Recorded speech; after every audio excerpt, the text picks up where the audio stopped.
Alright, is this on?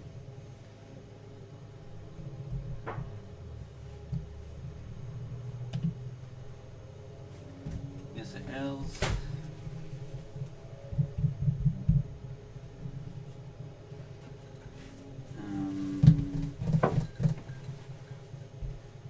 YouTube.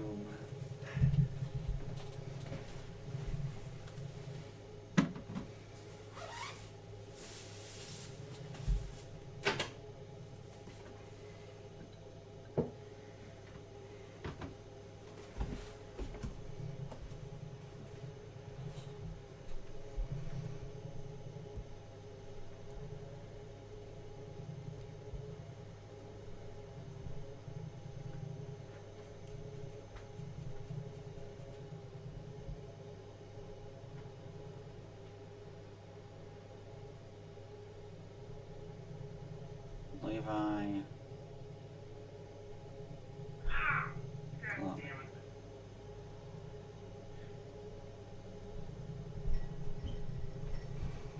There was more vomit.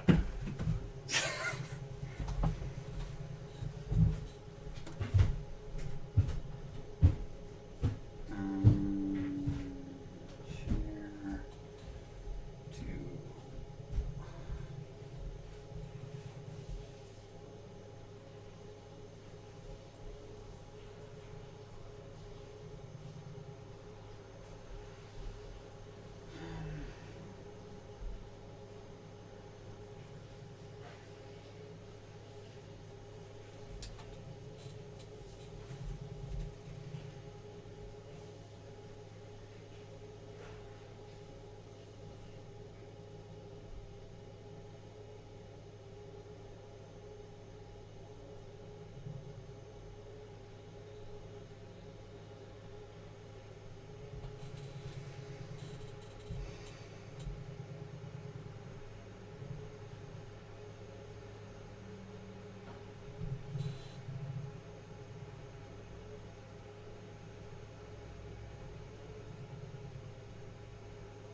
to okay. I'm gonna close that. I'm gonna go over here.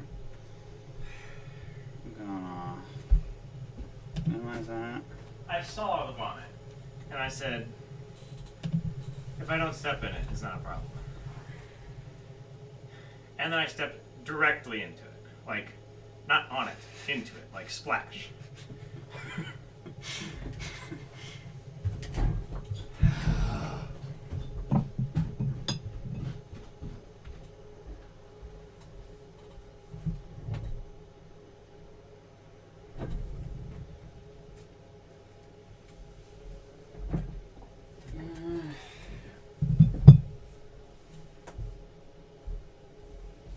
I need a book or something. I need a prop stand.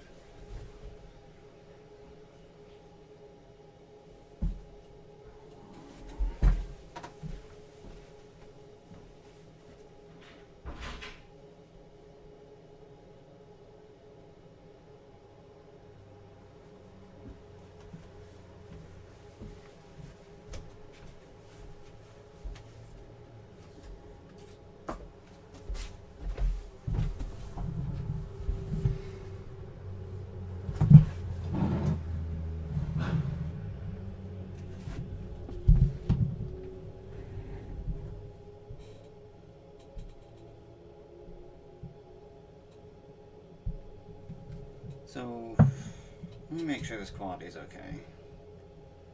Yeah, those are relatively readable. Okay.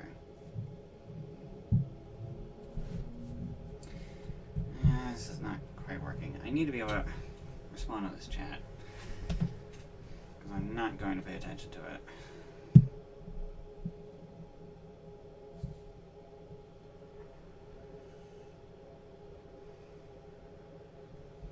Okay. So, oh, hi Dante.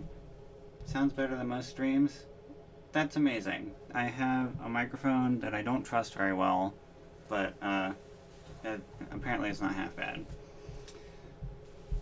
So, alright. So let me show you what's going on here. So the project I'm working on, if I consult REPL,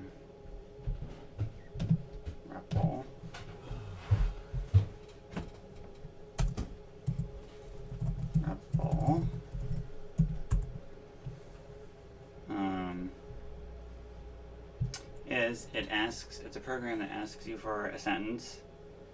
You type in an English sentence, like, the dog slept, and then it prints out a syntax tree, a representation of the structure of that sentence. So it says, okay, the whole thing is a sentence. The S stands for sentence. The first part is a noun phrase. NP is noun phrase. So this is the noun phrase. And the noun phrase contains a determiner, D, and the determiner is the word the. And the noun phrase also contains an N1, which I forget what an N1 is, and a noun, and the noun is dog. Okay, so the noun phrase is the dog. And then a sentence is made up of a noun phrase and then a verb phrase. So the noun phrase is the dog, the verb phrase is the verb slept. So that's how it interprets this sentence.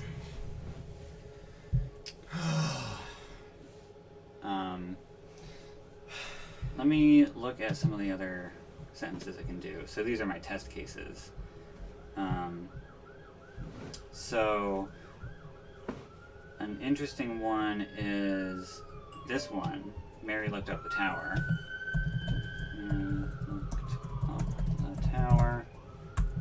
Because it has two sentence structures.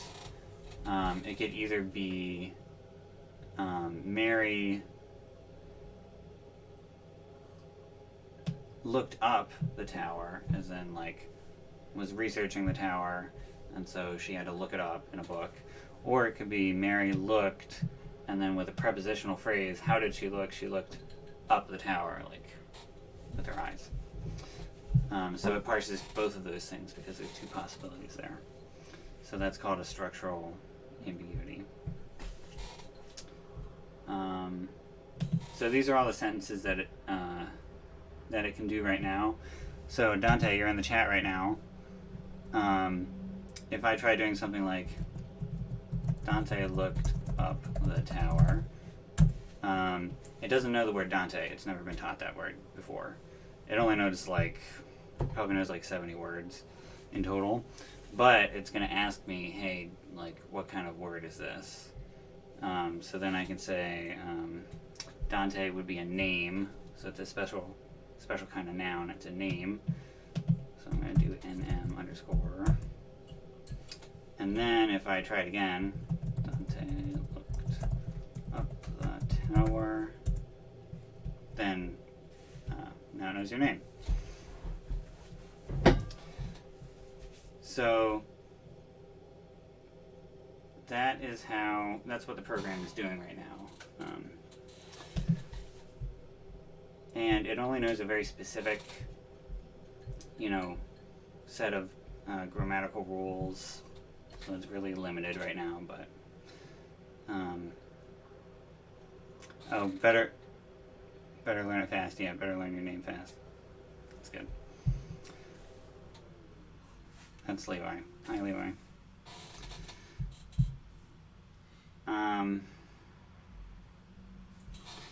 Okay, so one thing it does not know how to do right now is parse sentences like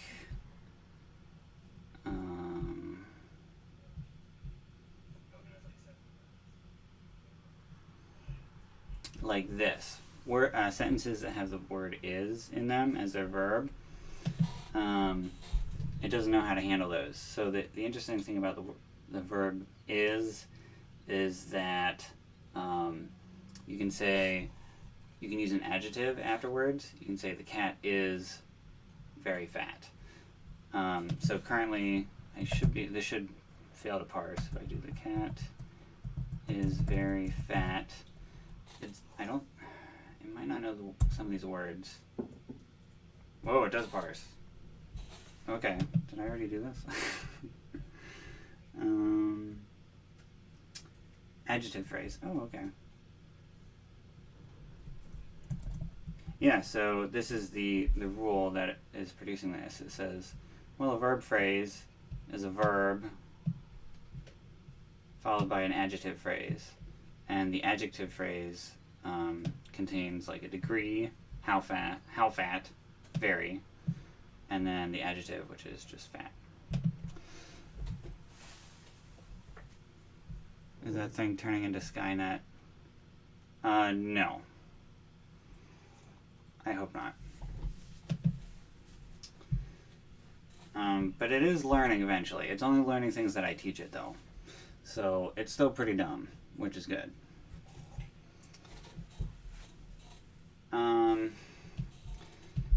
So, like, basically, I'm just working through this textbook, and it's saying, okay, now, it's like telling me how to write this program. It's saying, okay, now implement the word is, the copula. So the copula or verb of being is, are, etc.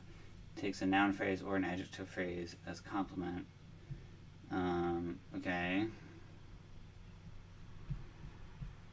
So the cat is very fat. The cat is my favorite pet. Oh, maybe this is the one that I haven't implemented yet. Let's try that one. The cat is my favorite pet. Okay, so it doesn't know the word, it doesn't know my favorite or pet. It doesn't know those words, so it has no chance of parsing them yet. So my is a pronoun. So that's going to be PN underscore. Favorite, I can just cheat and look at the PDF. That's an adjective. Adjective. And then pet is a noun. Okay, now let's try it again. The cat is my favorite pet. Okay, could not parse. So it knows all the words, but it doesn't know that that's a valid sentence. So for all it knows, I could have said like, cat the is my favorite pet, which is not a sentence. So it just doesn't know that rule of grammar. It doesn't know, I think what's happening is it doesn't know that after the verb is, you're allowed to have another noun phrase. Is that? I don't know. Let's find out. So I think what I should do is figure out exactly where it's failing. So I need to quit out of this, and then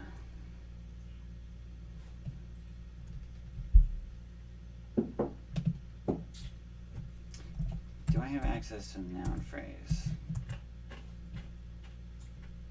Do I have access to sentence? It knows about sentence. Do I have access to syntax right now? Syntax noun phrase?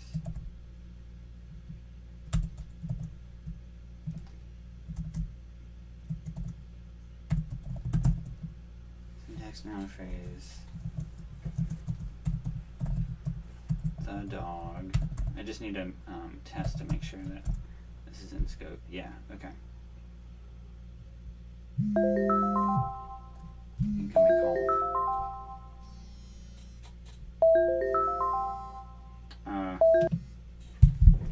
I gotta go talk to Mom.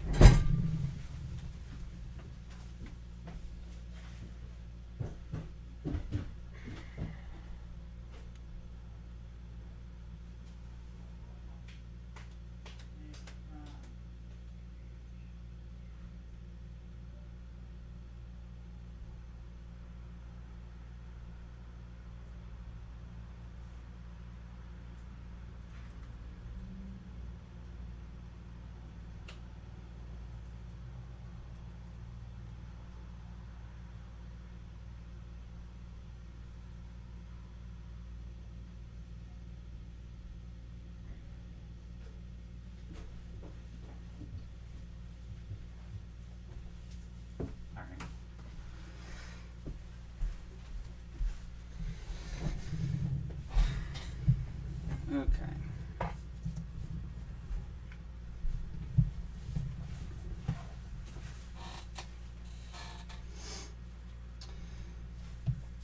So my favorite pet ought to be a noun phrase. So I should be able to say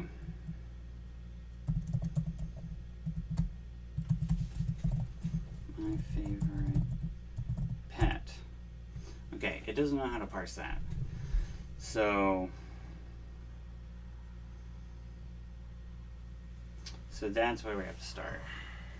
My favorite pet should be a noun phrase.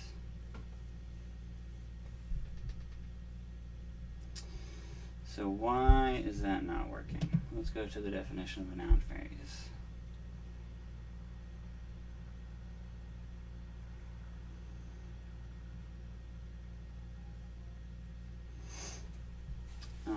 Okay, a noun phrase could be a determiner, and then an N1. I believe an N1 is just a bunch of adjectives followed by a noun. Yeah. Multiple adjective phrases followed by a noun. Okay. So this one would be like the fat cat, the fat cat. This one would be that, but with a prepositional phrase at the end. Actually, that should be up here. That needs to be reordered. You could have a sentence at the end. You could... Man, that ordering is really bad.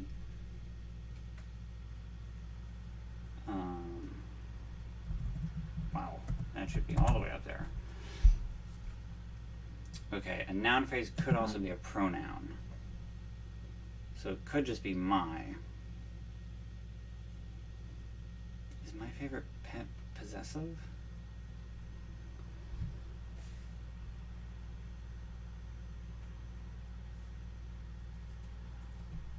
My is a possessive pronoun, isn't it?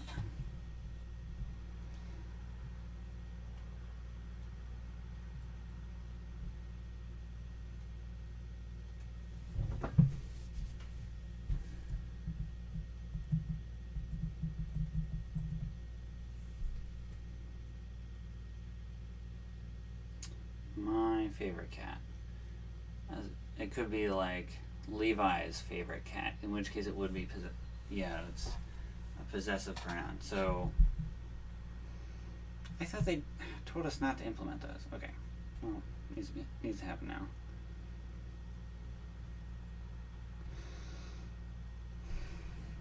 Your grammar is dead. What do you mean by that?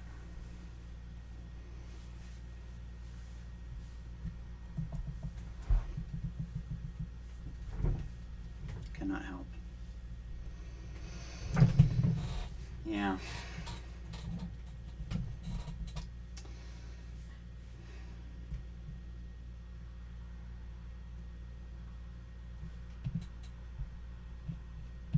So I think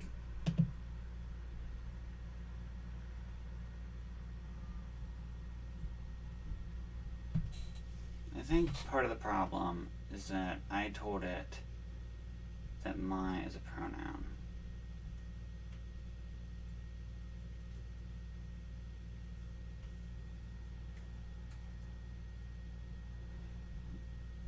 not updating.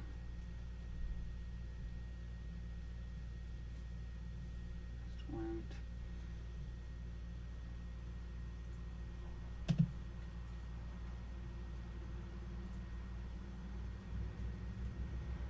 My favorite pet, this should be down here. That's not good. Well,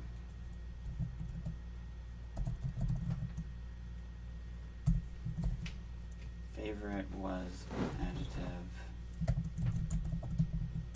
and pet was a noun.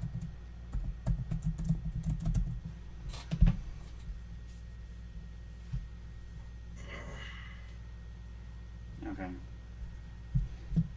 Wasn't added up here, was it?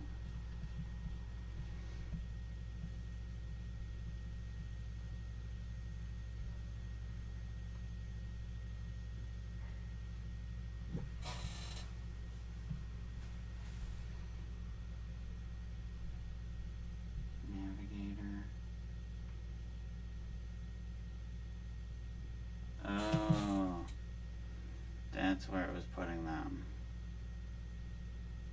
Okay.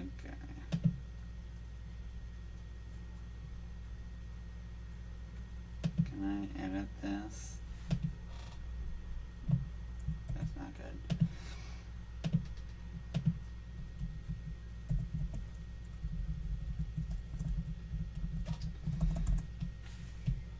Okay, so essentially it was saving the new definitions to the wrong location. It should have been saving them to this. Okay.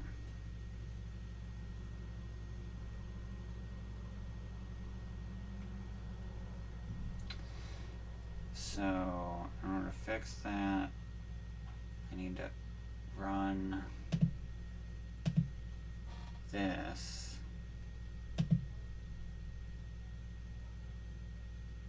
from inside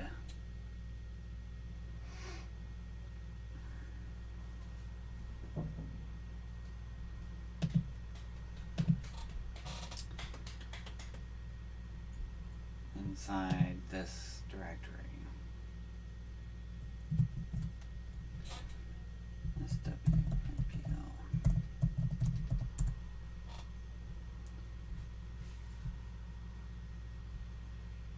Is there a GUI option?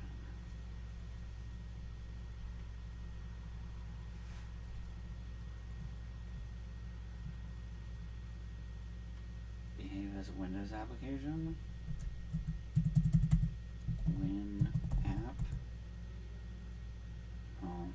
That's not what we want.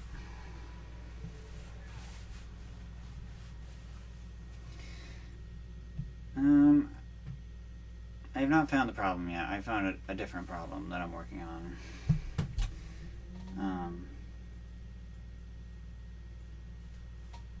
Which I guess I don't need to be working on right now. So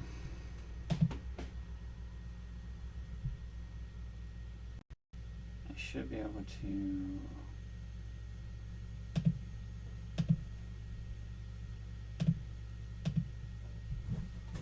just run it from here. Okay.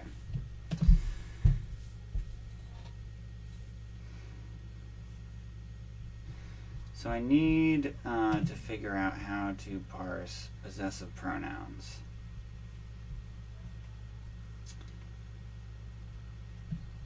So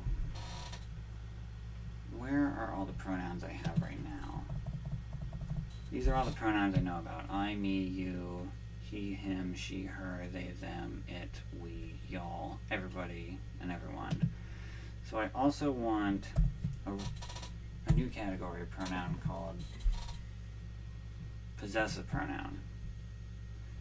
So that's got to be, I'm going to add this down here. Possessive pronouns.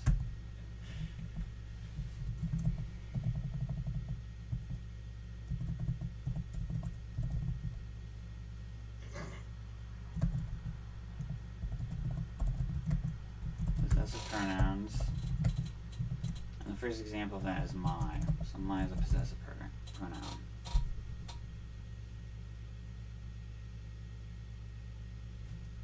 Other examples would be your, his, her,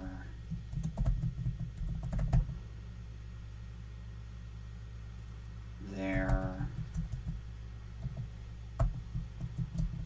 our,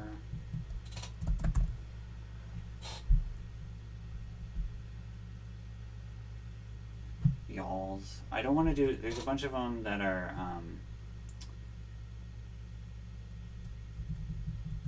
okay, they're possessive things like John's dog,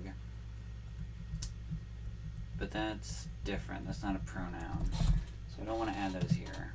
My, your, his, her, their, our, your, their. Yeah, okay. So if we go back here,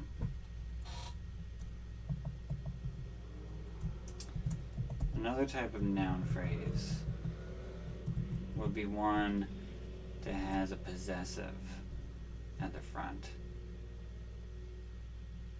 Like my favorite pet.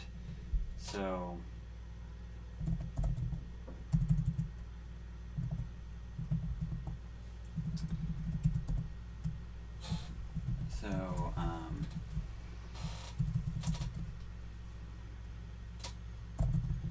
we want the possessive first, my, possessive. Next we want a noun phrase. In this diagram, it's saying my is a determiner.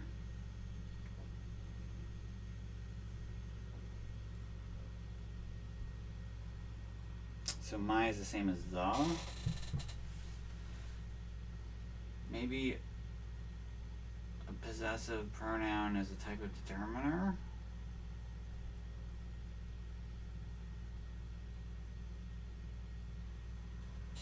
Okay. In that case, this is really easy to fix.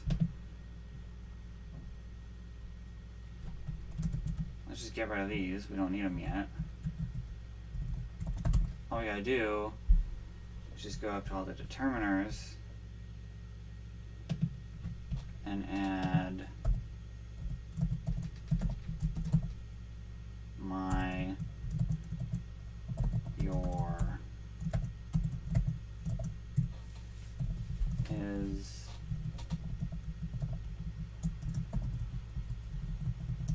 her, their, our,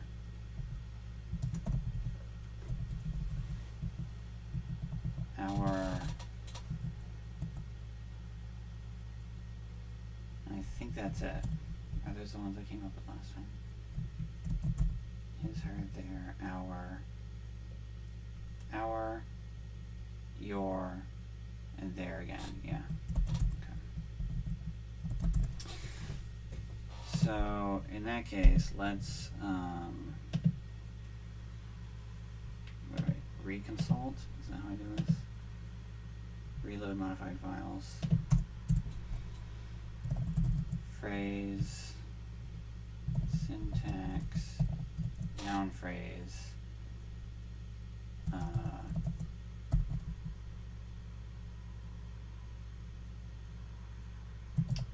My favorite pet. There we go. Yeah. Okay. That was easy.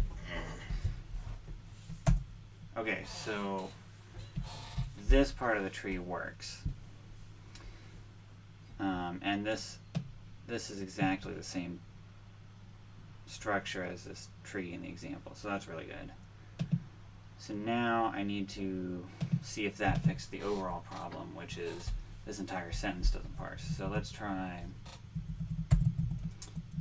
to parse a sentence, and X will be, well, I should call this tree, the syntax tree. And then the sentence is going to be, the cat is my favorite pet. And what do you know? It works. Okay. So why are they telling me that I need to treat that in some separate way? Oh, note. We treat copula as a separate syntactic category. We treat the word is as a separate syntactic category. This is a good case for treating the copula as a there is a good case for treating the copula as a verb with a particular subcategorization. There's a good case for treating the copula as a verb with a particular subcategorization. Oh, right. So, there's a difference between, like, the verb slept, which just takes a subject, like the cat slept. You can't say the cat slept the dog. So that's one kind of verb. And then another kind of verb would be like hit, where it takes two, like, nouns, like the kid hit his brother. So that's what they're talking about with verb subcategorizations. Eventually, we're going to add that into the parser where, you know, those two types of verbs are still both verbs, but they're different kinds of verbs. Right now, they're just treated as the same kind of verb. In fact, if I try to say the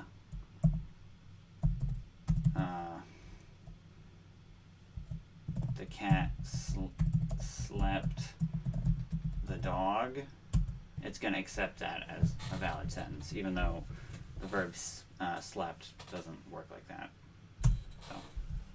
So yeah, we're accepting a bunch of sentences that aren't correct. There's a bunch of sentences that the program knows how to parse, or will parse, even though they're like incorrect sentences. And eventually we want to like kind of thin that down a bit. But okay.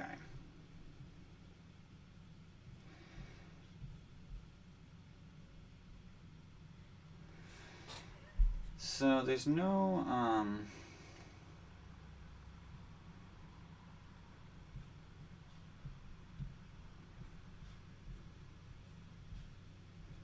like exercise here. Usually they tell you something to add to the parser. Okay, so let's just continue. Next we're talking about conjunctions. Right here, conjunctions. Most occurrences of coordinating conjunctions, such as and or, seem to be governed by a rule. X goes to X conjunction X, where X is any kind of constituent whatsoever. That is, any two constituents of the same kind can be joined by a conjunction to make a larger constituent. So, Fido and Alex is a noun phrase, just because Fido is a noun phrase and Felix is a noun phrase. So Fido and Felix is a noun phrase. Or hates and detests is a verb because both hates and detests are verbs. So he hates ice cream, he hates and detests ice cream. It's the same type of thing. A conjunction is like and or. And or. It's like a joining word. And or, nor. I think those are the basic ones. They're about to give us more examples though. So the rule X goes to X conjunction X cannot be expressed directly in DCG notation. Instead, it must be replaced by a set of rules. So a noun phrase could be produced by doing a noun phrase and then a conjunction and then another noun phrase and an adjective phrase. So that'd be like, what's an adjective phrase? Oh, an adjective phrase would be like very fat. So very fat is an adjective phrase. Very fat and quite blue is also an adjective phrase. Okay. So, okay, it also works with prepositional phrases. In the garden and around town. Okay. Verb phrase, chased cats and climbed trees.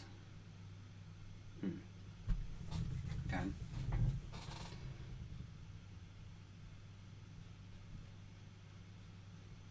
And so on. Okay.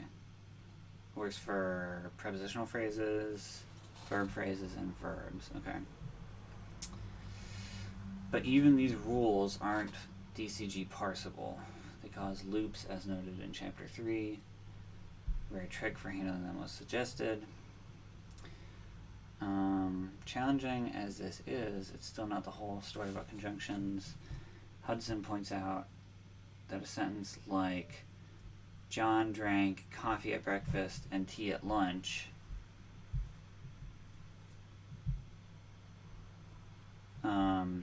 the conjoined elements coffee at breakfast and tea at lunch are not constituents. Whoa.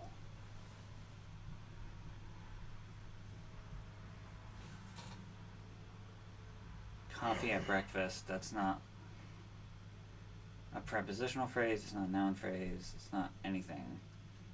It's just like a chunk of a sentence. And tea at lunch is the same thing. Whoa. Okay. Apparently this sentence arises through a process of ellipsis, omission of understood material from the complete sentence. So the complete sentence that you're thinking about when you say John drank coffee at breakfast and tea at lunch is John drank coffee at breakfast and John drank tea at lunch. So in that case, it's just two sentences joined together. Okay? Oh, or at least a properly conjoined verb phrase, John drank coffee at breakfast and drank tea at lunch. That makes sense. There's no standard approach to parsing ellipsis phenomena such as these, but you should be aware of them. Okay. That's not good. Okay. Exercise. Draw a tree for John drank coffee at breakfast and drank tea at lunch. Now try to do the same thing with the second occurrence of drank omitted. What goes wrong? I don't want to do that. Why doesn't a loop arise when parsing correlating conjunctions such as both and either or? That's because you can see them coming ahead of time. Okay. Add rules to your parser to parse both of the following sentences. It is both very warm and quite dry. It's both very warm and quite dry. John drank both coffee and tea. Do not attempt to handle any conjunctions other than both and. Not even either or? Okay. I don't see what the problem is there. But we can do that. Alright, so we just want to implement both and. So, I'm going to go over here, and we can say, it is both very warm and quite dry. So those are both adjective phrases. Warm is an adjective, and very warm is an adjective phrase. So the rule is, an adjective phrase can be formed by two adjective phrases with both in front and in the middle. Okay.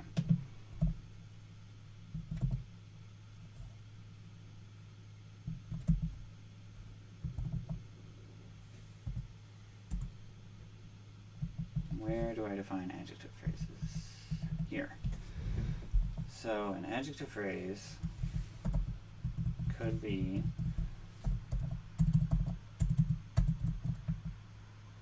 the word both followed by an adjective phrase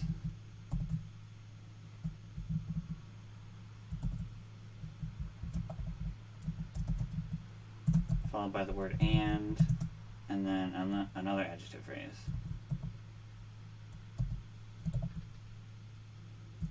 AP2, let's call them AP2 and AP1. AP1. Okay, so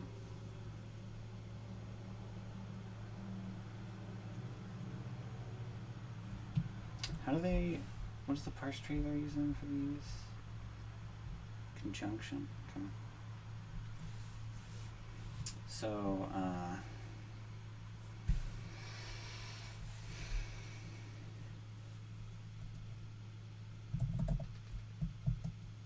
both, maybe I'll just do the tree like this. AP1 and AP2. Okay. So now if we reload, and then I say, well, both warm and, what was the other, fuzzy? I forget what the other one was. And we just want to parse adjective phrase, both warm and fuzzy. Adjective phrase. Oh, right, it doesn't know about those words yet.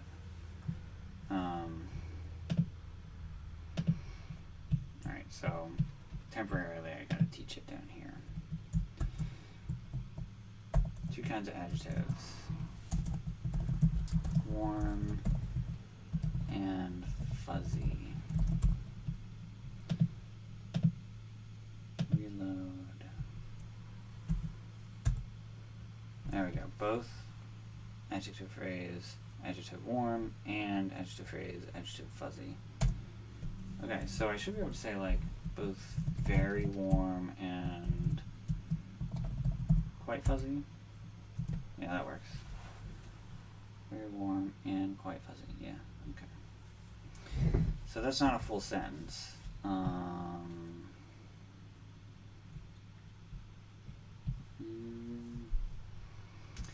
So can I do a full sentence that is, it is both very warm and quite fuzzy? Yeah. Okay. Cool.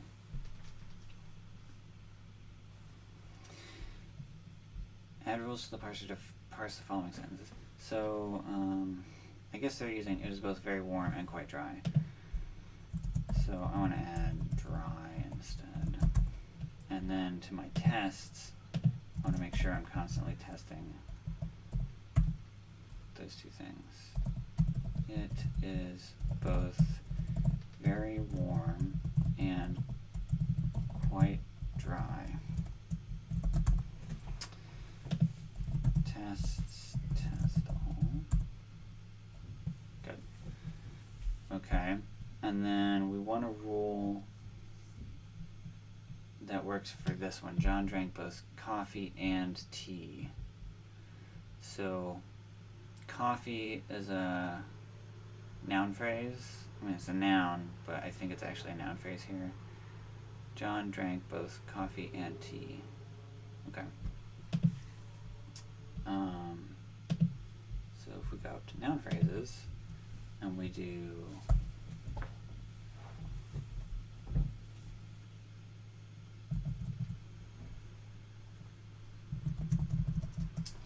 a noun phrase is the word both followed by a noun phrase, NP1, followed by the word and, followed by a noun phrase, NP2. Okay, and then to build a tree, we want to create a noun phrase where we just throw everything in here. Both NP1 and NP2. I guess I should really be doing like conjunction and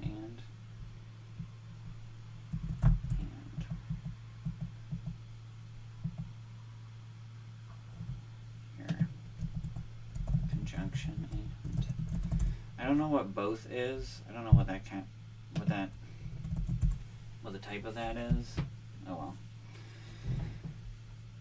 Both a noun phrase and noun phrase. Yeah. Okay. So let's reconsult this. And then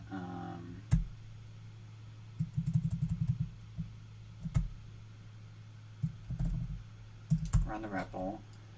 John drank both coffee and tea. And it's not going to know a couple of these words. It doesn't know drank, both coffee and or tea. Oh, okay. So I need to make sure that it doesn't think that both an and. See, I don't know what both is. Define both. It's a predeterminer, a determiner, and a pronoun.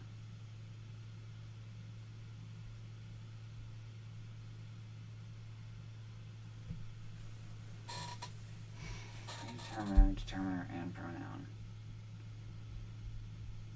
Both his parents indulged him.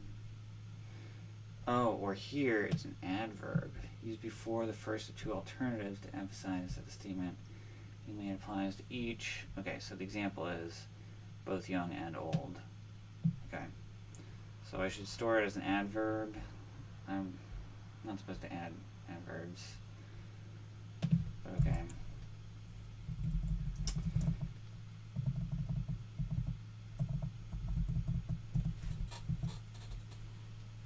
ADV for adverb. ADV, both. Either. Neither. I guess those are adverbs. Oh. Alright, so I just need to make sure it knows when it's checking for unknown words. So here it gave me back a list of words that it doesn't know about. It identified both an and as unknown words, so I need to make sure that doesn't happen. So if it's an adverb, it's not an unknown word. And then I guess I should also do one for conjunctions. Conjunction word.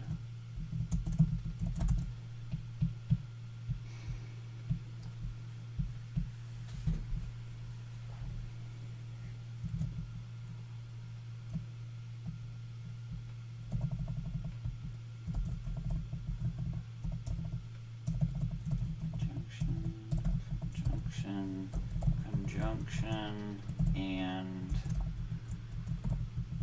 or is a conjunction, nor is a conjunction.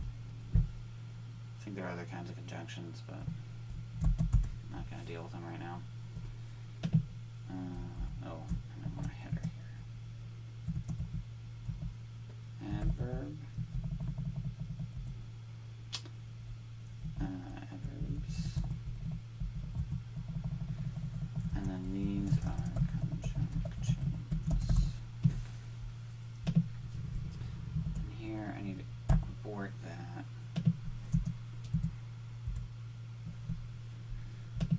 And then I think we're good.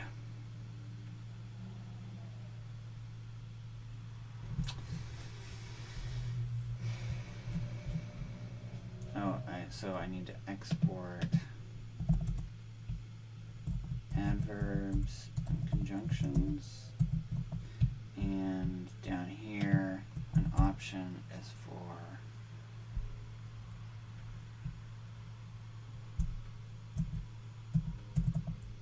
honestly I should just allow there to be like unknown words, but then no, that's not a good idea. Adverbs and conjunctions. Alright.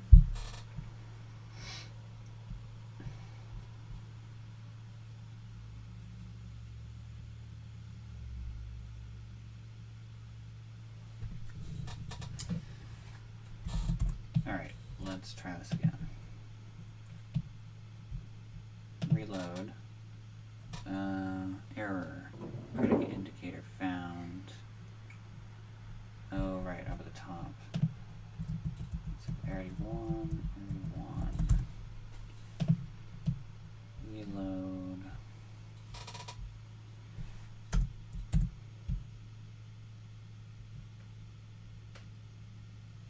Okay.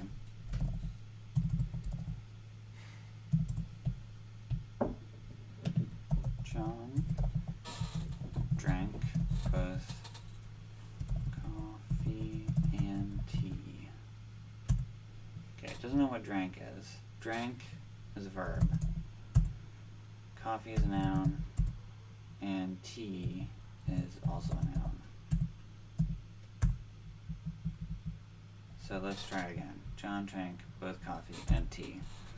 Alright. A sentence has a noun phrase, John, verb phrase, drank, followed by a noun phrase, both coffee, conjunction, and tea. Yeah, that's correct. Alright. Let's add that to the tests. Test case. John drank both coffee and tea. Okay. And then let's make sure the test case is run. Tests. Test all. Yeah. Cool. Okay, so we know how to handle both and.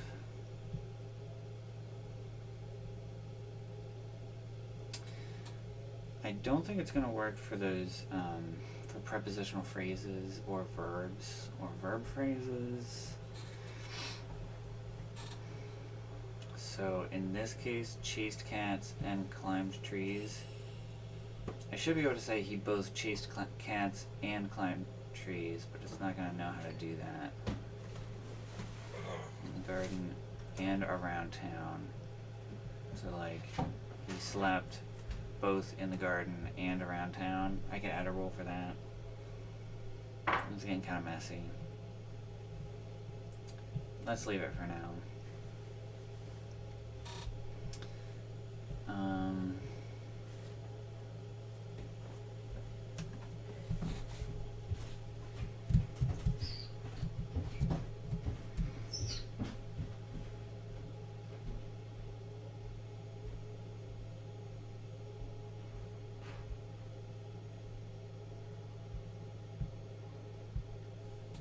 Okay.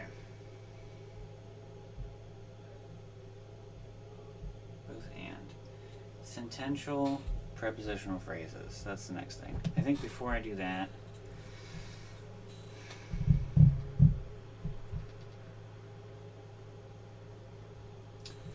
we definitely need to save this stuff. Exit Zen mode. I'm going to add all these changes, say implement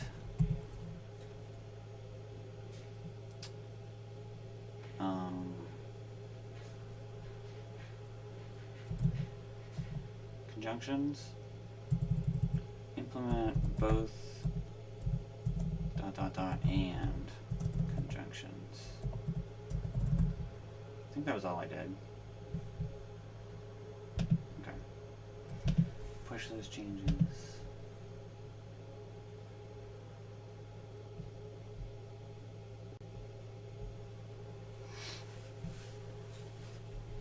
Okay.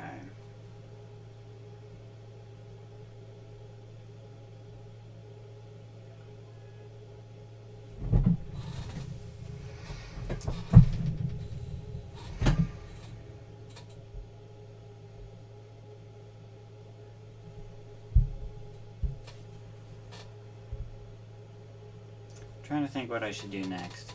The one thing I could do is just continue in the textbook, and they're going to be talking about sentential prepositional phrases. I saw him after he left. The discussion after he left was surprising. We could do that.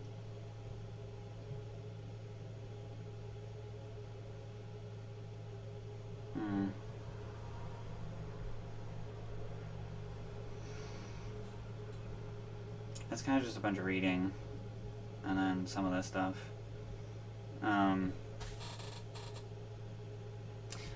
Anybody in the chat wanna learn some Prolog, like the basics? I could do that. We just like learn some of that. Or, I mean, I feel like this is getting kind of boring, so those are the options. Levi, are you still in the chat? No, I left. Oh, okay. I haven't really been keeping up with it either. Okay. I know, this is pretty boring. I'm just working on problems. Yeah, well. Okay, well, I was gonna... If you're interested in being there for you. Well, Dante says he would be fine if I, like, went over some basics of Prolog. Oh, yeah. I could do that. It's not gonna be a great lesson or anything, but we could I do might that. just about listen in on that. I don't know, I probably won't.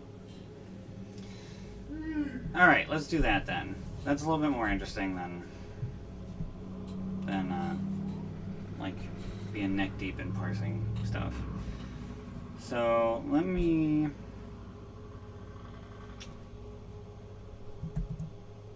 make a new file. Call this test.pl. Oh, no, I have scratch.pl. Scratch.pl. And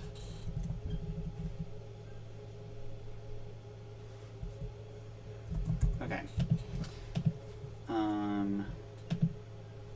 Let's consult scratch.prolog. Okay, so the cool thing about Prolog is you write down facts. So a fact would be like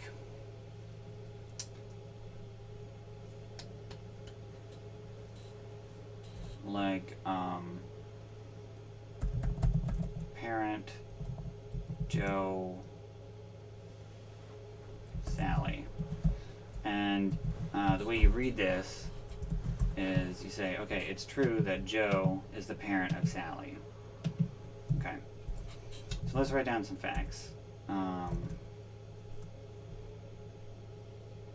Margaret is also the parent of Sally. Let's say Sally is the parent of Jack and the parent of Jill. So these are all facts. And then if I reload this, reload modified files, I can say, okay, I can say who's the parent of Jack. So if I type with an uppercase capital letter, if the first letter is an uppercase letter, and then it's a variable, it's like an unknown. It's like I'm asking a question, please fill in who the parent is. So parent of Jack. So I'm writing down, like, the parent of Jack is who, basically. And then if I press enter, okay, it doesn't know what predicate this is. Do I need to consult Scratch? Scratch.pl? 4 clauses. Okay. There we go. Alright. Yeah, so it says, okay, well, this fact is true if the variable parent is Sally. And that's true. So I could say, like, who is Sally the parent of? So we'll fill in a variable for the child instead of writing a specific child. And say, who is the child of Sally? And we get, okay, well, parent Sally child is true if child equals Jack. And then I can hit space, and it says child is Jill. So there's 2 possibilities. It's pretty cool. I could also just test, like, is this true or false? So I could say parent Joe Jack. So is Jack the parent of, is Joe the parent of Jack? And it should say false. Okay, so it's been able to, like, figure out that that's not true. But if I put put in a true fact, it should be able to tell me it's true. I think this will work. Yeah, true. Okay. And I could even do parent, like PC, parent-child, and it'll just give me all the listings of like pairs of parents and children, parents and children. So it's like, well, Joe is the parent of Sally, Margaret is the parent of Sally, Sally's the parent of Jack, and Sally's the parent of Jill. So it gives me like all those possibilities. So let's try to define grandparent. So a grandparent is, so somebody is the grandparent of a grandchild if there's some parent relationship between a parent and the grandchild. Parent. And so in Prolog, the comma at the end of the line here is read as and. So parent. So the first half of being a grandparent is. Maybe I should write this the other way. Okay. So in order to be a grandparent of a grandchild, it has to be the case that you are the parent. So the grandparent has to be the parent of some person P. Okay, that's the first case.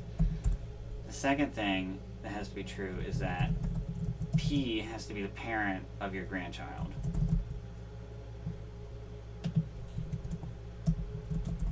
Okay, so two things have to be true. In order for some person to be the grandparent of this specific grandchild, it has to be true that the grandparent is the parent, the direct parent, of some person P. We don't know who that P is, who that person is, but it has to be true that that person is the parent of the grandchild we're looking into. So let's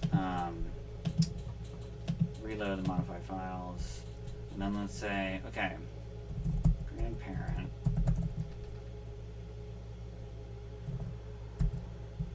Joe ought to be the grandparent of Jill, right? So that says true. All right, that's good. Let's see, who are Joe's grandchildren? Grandchild. And I can name this whatever. I could be like GC. It could be named whatever.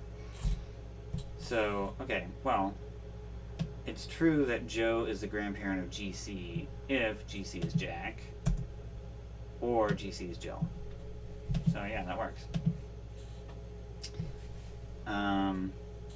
Another thing we could do is we could define like an ancestor relationship, or maybe we should do like a sibling relationship. So these up here are called facts. They're just like simple statements of what's true. And then these down here are called rules because they have a body. And you read this as, this grandparent is the grandparent of this grandchild if both the grandparent is the parent of some person P and the person P is the parent of the grandchild. And then you put a period at the very end. So we're going to define sibling. So we'll just call these people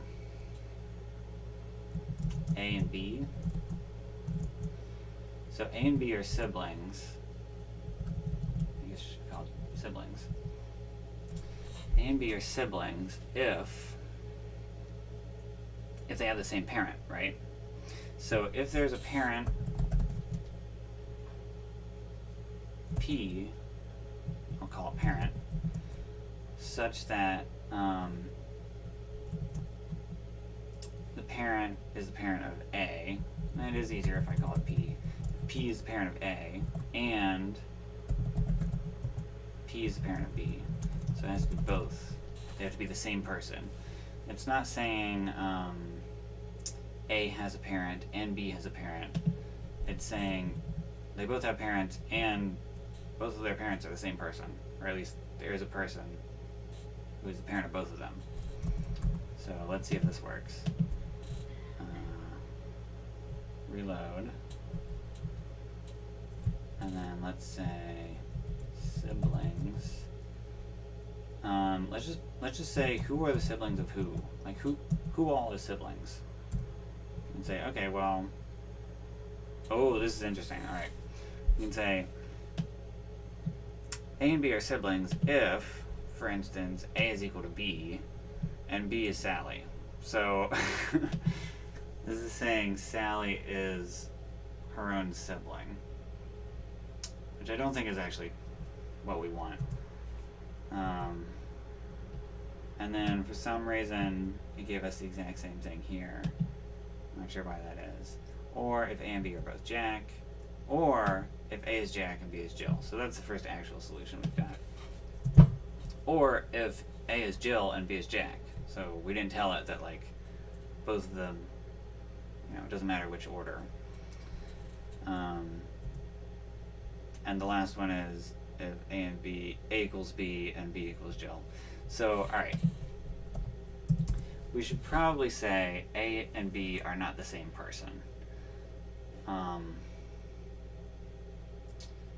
in Prolog, so we just need to add an extra clause that says, okay, and, not the same person, A and B. But this isn't defined, so I need to figure out what predicate to actually use here. I think diff is the one I want to use. Diff Jack Jill. Is that true? Yeah, okay. And then Jack and Jack. That should be false, right? Yeah, okay. So diff for different. So A and B are siblings if they both share a parent. They have a parent in common, and A and B are not the same person. Alright, so let's try this. Reload. Siblings.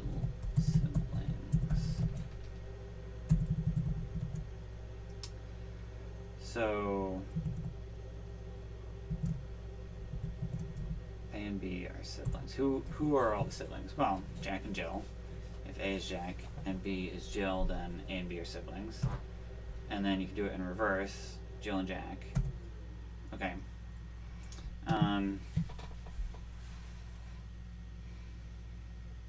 One trick that I've seen to get rid of that, where you can swap them and Jack is the sibling of Jill, but is Jill a sibling of Jack? It's treating those as two separate pieces of information. Is you can do something like at less than. I need to look this up.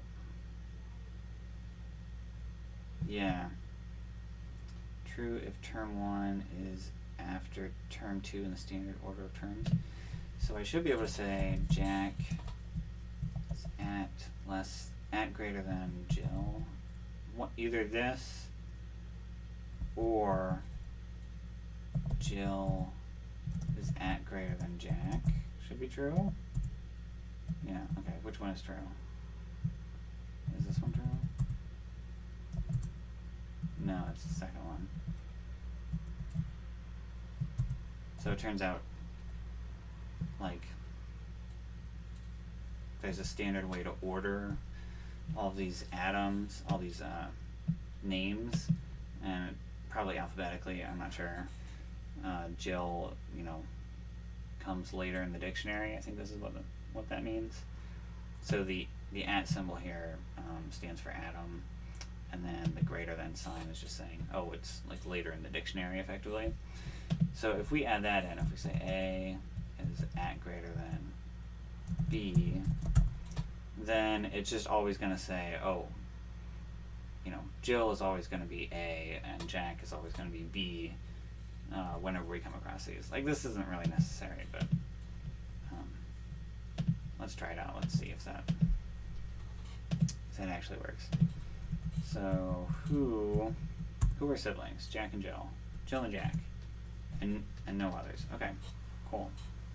I think there's another problem with this. So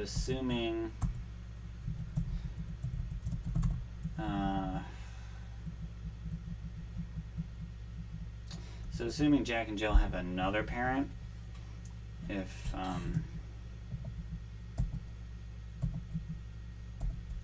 we said Paul is also the parent of Jack and Jill, I think we're going to get two solutions here.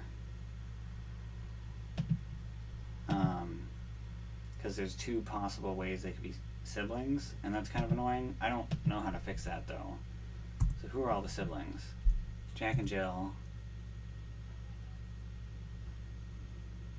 Did that work? Oh, Jack and Jack. Jill. Reload. Jack and Jill. Jack. Yeah, Jill and Jack. Jill and Jack. Yeah. So I don't know how to fix that. You probably have to make them unique arguments or something. So that's like the basics of Prolog. You can do like queries like that and ask about.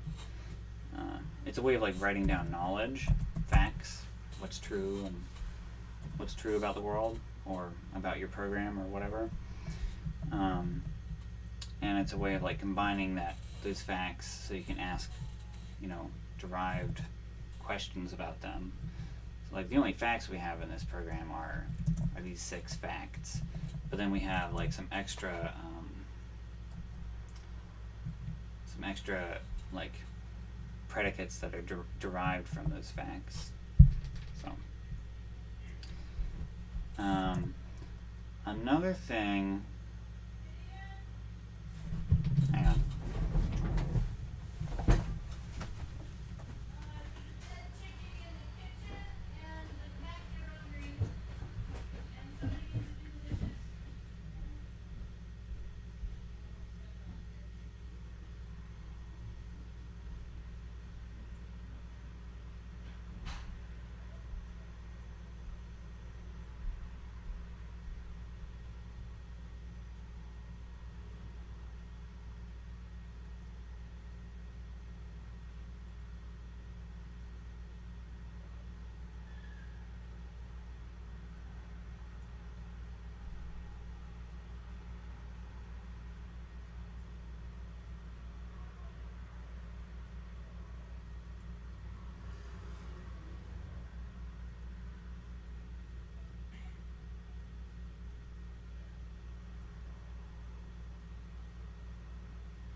Hey, I think I'm gonna shut this down. I'm pretty much done working on this for tonight. So, thanks for stopping by, everybody.